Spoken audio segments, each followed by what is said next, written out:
నిజానికి కొందరు రాజకీయ నాయకులు, వాళ్ళ మాటలు, వాళ్ళ చేష్టలు భలే గమ్మత్తుగా ఉంటాయి. బహుశా రాజకీయాల్లో ఉండాలి అంటే, ఇటువంటి గమ్మత్తు నేర్చుకోవాలేమో తెలియదు.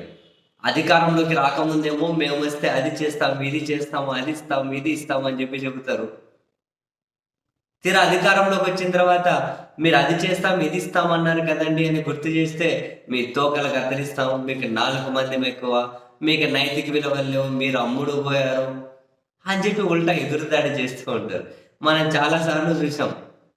ఈరోజు ఒక ప్రధాన పత్రికలో తెలుగుదేశం వైఎస్ఆర్ సారీ విశాఖపట్నం ఎంపీగా ఉన్నటువంటి భరత్ గారు అండ్ అక్కడ గాజుబాక్ ఎమ్మెల్యేగా ఉన్న టీడీపీ రాష్ట్ర అధ్యక్షుడు పల్లా శ్రీనివాస్ గారు వాళ్ళ మాటలను ప్రధానంగా రాసుకుంటూ వచ్చి ఫోటోలు సహా పెట్టి ఏమన్నారంట, విశాఖలో పాల్గొన్న ఒక కార్యక్రమంలో, విశాఖలో ఒక అభివృద్ధి కార్యక్రమంలో పాల్గొన్నారట. వాళ్ళు ఏదో కార్యక్రమంలో పాల్గొని ఆ విశాఖ స్టీల్ ప్రైవేటైజేషన్కి వ్యతిరేకంగా దాన్ని కాపాడాలి అని చెప్పి ఎవరైతే ఆందోళనలు చేస్తూ ఉన్నారో, ఆ ఆందోళన చేసే కార్మిక సంఘాలకు, కార్మిక నాయకులకు వాళ్ళకి చిత్తశుద్ధి లేదు అని, వాళ్ళకి రాజకీయ ఎత్తుగడలు అని, వాళ్ళకి నైతిక విలువలు లేవు అని, వాళ్ళ మీద ప్రజలే తిరగబడాలి అని,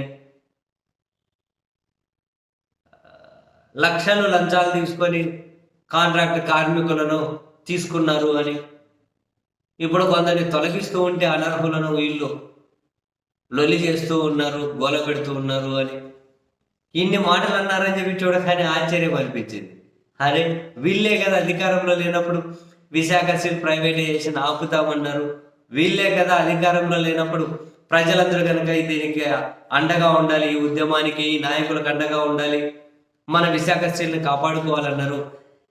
ఏ ప్రజలైతే ఏ కార్మిక నాయకులకు సంఘాలకు అండగా ఉండాలని చెప్పి వీళ్ళు పిలిపించారో, వీళ్ళు అధికారంలోకి రాగానే అదే ప్రజలు అదే కార్మిక సంఘాల నాయకుల మీద తిరుగుబాటు చేయండి, వాళ్ళకి నైతిక విలువలు, వాళ్ళ నీచులా అని చెప్పి మాట్లాడుతూ ఉంటే నిజంగానే మరి రాజకీయాల్లో ఇంతకు మించిన గమ్మత్తు ఉంటుందా? ఇంతకు మించిన గమ్మత్తు ఉంటుందా? అవును, వీళ్ళు అధికారంలో ఉన్నారు రాష్ట్రంలో, కేంద్రంలో వీళ్ళు అధికారంలో ఉన్నారు. ఒకవేళ విశాఖ స్టీల్ ప్రైవేటైజేషన్ చేసే ఉద్దేశమే లేకపోతే 2021లో ఏదైతే దీన్ని ప్రైవేటైజేషన్ చేస్తాము అని చెప్పి కేంద్ర కేబినెట్ నిర్ణయం తీసుకొని దాన్ని అమలుపరుచుతూ ఉందో, దాన్ని అమలుపరిచేకి ముందుకెళ్తూ ఉందో, అదే కేంద్ర కేబినెట్ తీసుకున్న నిర్ణయాన్ని వీళ్ళు విత్డ్రా చేయించవచ్చు కదా. ఎందుకు ఈ మాటలన్నీ? 100% డిస్ఇన్వెస్ట్మెంట్ కోసం నిర్ణయం తీసుకున్నారు కదా. మరి ఆ నిర్ణయాన్ని వీళ్ళు అఫీషియల్గా వెనక్కి తీసుకొని ఆ డాక్యుమెంట్ వచ్చి అదిగో మేము కేంద్రాన్ని ఒప్పించాం, ప్రైవేటైజేషన్ నుంచి వెనక్కి పోయేటట్లు అని చెప్పి చూపెడితే అయిపోతుంది కేల్కతం. ఎందుకు మరి ఇదంతా అందుకే ఎందుకు వాళ్ళు రాజకీయ ఎత్తుగడ, వాళ్ళు అమ్ముడు పోయారు, జనాల కార్మిక సంఘ నాయకుల మీద తిరగబడారు. వాళ్ళతోనే కదా మీరు ఎన్నికల ప్రచారం చేయించుకున్నారు, వాళ్ళతోనే కదా మీరు రాజకీయ లబ్ధి పొందారు, వాళ్ళ రాజకీయంగా బ్రహ్మాండంగా వాడుకున్నారు కదా.